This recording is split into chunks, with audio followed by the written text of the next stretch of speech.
Hello students, in today's lecture we are going to learn 4th standard EVS chapter number 1। तो आज हम आप 4th class की EVS जो आपका पार्ट 1 है वो हम करने जा रहे हैं lesson number 1।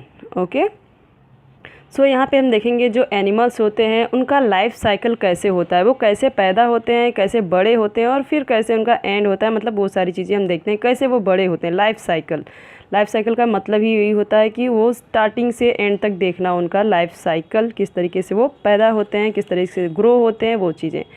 Look at the puppies and there mother in the picture. तो यहाँ पे पपीज़ देख रहे हो, उसकी मदर को देख रहे हैं। Do you see some similarities, आप इसमें कुछ सिमिलैरिटीज़ देख पा रहे हो। तो यहाँ पे सब सिमिलैरिटीज़ ही हैं, बस ये बड़ा है और ये छोटे हैं। इनके भी 4 लेग्स, इसके भी 4 लेग्स, इसकी भी टेल्स है। सेम थिंग, सारी चीज़ें वैसी ही हैं, बस वो बड़े हैं और वो बड़ा है और ये बच्चे भी छोटे हैं। Okay, look at the butterfly and the caterpillar that has come out of the egg, do you see any similarities. तो ये देखिए यहाँ पे बटरफ्लाई है और ये है कैटरपिलर, ये बटरफ्लाई और ये कैटरपिलर। तो इसमें कुछ सिमिलैरिटीज़ दिख रही है? बिल्कुल नहीं, इसके कोई पंख नहीं है, इसके पंख इतने ब्यूटीफुल लग रही है और ये क्या है, एक कीड़े जैसा है सिर्फ। और ये बटरफ्लाई कैसी है, पंख हैं इसके, तो बिल्कुल भी सिमिलैरिटीज़ नहीं है। तो इसके बारे में हम पढ़ेंगे ये क्या है life cycle. Can you tell a hen lays egg, एक मुर्गी अंडे देती है। Chicks come out of those egg, ये जो चिक्स है ये चिक्स है। ओके, और ये कम आउट मतलब एग से बाहर आता है। Do kitten come out of eggs, क्या ये जो किटन है, जो ये बिल्ली का बच्चा है, क्या ये भी अंडे से बाहर आता है? तो आंसर इज़ नो, ये जो बिल्ली है ये बच्चे देती है, अंडे नहीं देती है। Okay, the growth of animals, अब देखते हैं किस तरीके से बड़े होते हैं। A kid and a fully grown goat are not very different to look at। तो एक जो छोटा बच्चा होता है, मतलब कि किड छोटा बच्चा होता है जो गोट का, वो ज़्यादा डिफरेंट नहीं होता गोट से। ओके, इनमें सिमिलैरिटीज़ होती हैं, पूरी की पूरी वैसे ही है वो, बस वो बड़ा ये छोटा। There is not much difference between a kitten and an adult cat. तो हमने देखा जो एक बड़ी कैट है उसमें और एक किटन में, जो बिल्ली का बच्चा है, उसमें कोई ज़्यादा डिफरेंस नहीं है। नॉट मच मतलब not much difference between a kitten, ज़्यादा डिफरेंस नहीं है इन दोनों में। These babies grow in their mother's tummy. तो ये जो बेबीज़ हैं, लाइक कैट का जो बच्चा है, इसका बच्चा है, गाय का बच्चा है और जो डॉग का बच्चा है, वो क्या, जो उनकी मदर होती है उनके टमी, उनके पेट में ही वो बड़े होते हैं, वो अंडे नहीं देते। And are born from the mother's tummy too, और ये अपनी माँ के पेट में ही बड़े होते हैं और उसी से मतलब अपनी माँ के पेट से ही वो बच्चे पैदा होते हैं, अंडे नहीं होते वो। ठीक है, these animals do not lay eggs, और ये जो एनिमल्स है ये अंडे नहीं देते। But some animals like crows, spiders, lizards lay eggs. तो यहाँ पे जो कौआ है, स्पाइडर मीन्स मकड़ी है, लिजर्ड मीन्स आपको पता है छिपकली है, ये सब क्या देते हैं, अंडे देते हैं। बट काउज, बफेलोज, हॉर्स, ये सब अंडे नहीं देते, ये सब बच्चे देते हैं। A chicken is born from an egg. अब देखते हैं कि जो चिकन होता है, छोटा बच्चा होता है मुर्गी का, वो किस तरीके से अंडे से बाहर आता है, वो देखते हैं।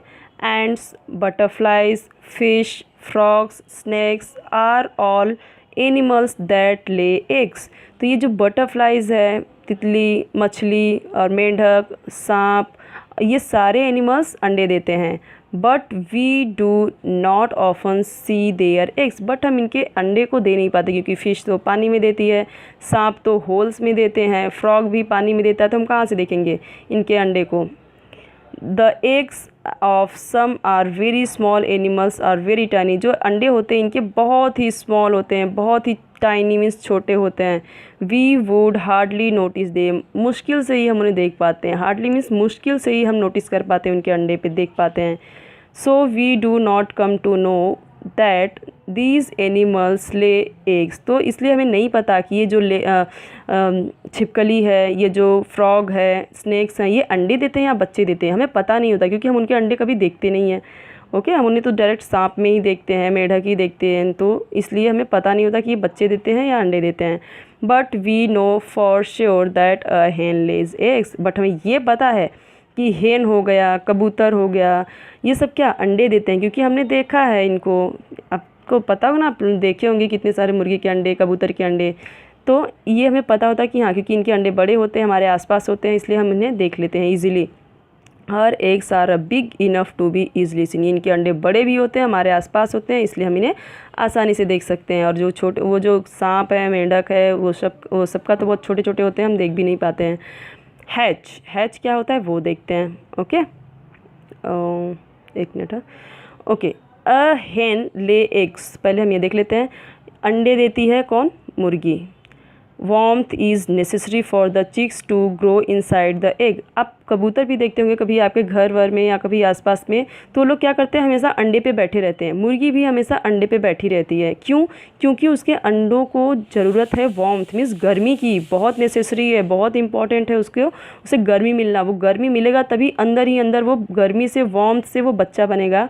So after laying them the hen sits on the eggs to keep them warm। यहाँ पे जब वो अंडे दे देती है तब वो क्या करती है, वो हमेशा अंडे पे बैठती है। क्यों? ताकि वो बच्चे को वार्म मिले, गर्मी मिलती रहे। The chicks inside slowly keep growing. ये जो चिक्स है धीरे धीरे वो अंदर ही ग्रो करता रहता है, बढ़ता रहता है वो। When its growth is complete, the chicks breaks the eggshell and comes out। तो जब ये बच्चा थोड़ा बड़ा हो जाता है तो वो अंडे में रह नहीं पाता ना, वो तो बड़ा हो गया, उतने छोटे से अंडे में वो कैसे रहेगा। तो ये क्या करता है, ब्रेक करता है इसे और बाहर आ जाता है, खुद ही अपने चोंच से थोड़ा थोड़ा करके, और मतलब अपना तोड़ के बाहर आ जाता है, क्योंकि वो अभी ज़मीन पे रह सकता है। The hen looks after its chicks till they grow a little bigger. यहाँ पे जो ये hen है वो अपने इस चिक्स का क्या करती है, लुक आफ्टर करती है, मतलब ध्यान देती है, देखभाल करती है जब तक वो बड़े नहीं हो जाते। यहाँ पे ये जो पॉइंट है हैच, वो देख लेते हैं। हैच मीन्स यहाँ पे हमने देखा ना, हैच करती है वो बैठ के। When a hen sits on her eggs, जब अंडे पे बैठती है मुर्गी, वार्म देम, उसे गर्मी देती है। She is said to be hatching her eggs, इसे ही क्या बोलते हैं, हैचिंग। ये जो मुर्गी बैठी रहती है ना अंडे पे, यहाँ पे जैसे बैठी है, तो यहाँ पे जैसे बैठी है अंडों के ऊपर, तो इसको बोलता है हैचिंग प्रोसेस है ये। हैचिंग, ये गर्मी दे रही है, उनको सेक रही है, बोलते हैं सिकाई कर रही है, मतलब सेक रही है। इससे बच्चे जल्दी बड़े होते हैं अंदर और जल्दी वो बाहर आ जाते हैं। अगर वो सेकेगी नहीं तो बच्चे बाहर कभी नहीं आएंगे। Okay, When a hen is hatching her eggs, she becomes aggressive for fear of their safety। तो यहाँ पे जब मुर्गी हैचिंग प्रोसेस करती रहती है, मतलब जब हैचिंग, मतलब अभी मैंने आपको बताया कि जब अंडे पे बैठी रहती है, वो सेकती है अपने अंडों को, तो बहुत एग्रेसिव रहती है। क्यों? क्योंकि उसे डर रहता है अपनी सेफ्टी का, उसके बच्चों के, उसके अंडों की सेफ्टी का उसे डर रहता है।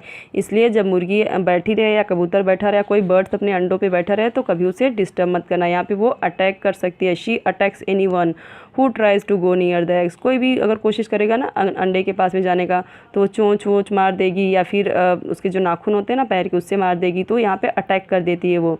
तो आप भी कभी ऐसा मत करना। What are the similarities between the hen and her chick. क्या सिमिलैरिटीज़ हैं hen और चिक में? तो सिमिलैरिटीज़ काफ़ी हैं, बस वो बड़ी है, ये काफ़ी छोटे हैं, क्यूट से। ओके, सो अब हम देखते हैं मेटामॉर्फोसिस। मेटामॉर्फोसिस क्या होता है? Metamorphosis, there are similarities between a goat and its kids. ये होता है मेटामॉर्फोसिस। यहाँ पे हम देखते हैं कि जो गोट होता है, जो किड होता है, उसका बच्चा, यहाँ पे उन दोनों में सिमिलरिटीज़ हैं, एक जैसे हैं। And between a hen and her chick, यहाँ पे जो मुर्गी है उसके बच्चे में भी सिमिलरिटीज़ होती है। But however a caterpillar and a butterfly are very different. But जो ये हमने देखा कि कैटरपिलर और जो बटरफ्लाई है वो बहुत ही अलग हैं। इसके दो पंख हैं, इतना अच्छा लग रहा है, इतना ब्यूटीफुल लग रही है ये बटरफ्लाई, बट वो कैटरपिलर नहीं अच्छा लग रहा है ना, वो कितना अलग है।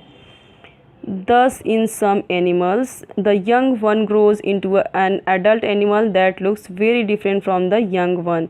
तो यहाँ पे क्या होता है कि कुछ बच्चे एनिमल्स के ऐसे पैदा होते हैं कि वो मतलब कि इस तरीके से दिखते हैं कि हम कह सकते हैं कि जो young one grows into an adult animals that looks very different. जब वो बच्चा बड़ा होता है धीरे धीरे, तो बिल्कुल अपने मतलब कि कह सकते हैं पेरेंट्स की तरह लगता है। जो एडल्ट है, जो बटरफ्लाई है, ये तो एकदम डिफरेंट दिखती है उससे ना। तो यहाँ पे जो गोट है, जो hen है, जो कैट है, उसके बच्चे सेम उसके जैसे दिखते हैं, लेकिन जो अलग हैं बिल्कुल, जो बिल्कुल ही अलग हैं, जैसे ये हुआ और कैटरपिलर, तो इस चेंज को क्या कहा जाता है? मेटामॉर्फोसिस। मेटामॉर्फोसिस मीन्स कि जो बिल्कुल डिफरेंट हो, जैसे तितली है, ये बटरफ्लाई है और उसका कैटरपिलर कितना एकदम डिफरेंट है, तो इसी को क्या बोलते हैं? मेटामॉर्फोसिस। सो यहाँ तक मैं रहने देती हूँ। नेक्स्ट वीडियो में हम देखेंगे यहाँ से मेटामॉर्फोसिस इन अ बटरफ्लाई, ये क्या होता है, बटरफ्लाई में किस तरीके से मेटामॉर्फोसिस है वो देखेंगे। तो आज के लिए इतना ही। कोई भी डाउट रहे तो आप ज़रूर पूछ लेना। हाँ, इसी वीडियो के नीचे डिस्क्रिप्शन बॉक्स में और कमेंट बॉक्स में, दोनों में मैं लिंक दे दूँगी नेक्स्ट वीडियो का, आप वहाँ से देख लेना। लिंक दे दूँगी डिस्क्रिप्शन बॉक्स में और कमेंट बॉक्स में भी, आप कहीं से भी उस लिंक को जाके नेक्स्ट वीडियो पार्ट 2 देख सकते हैं। ओके।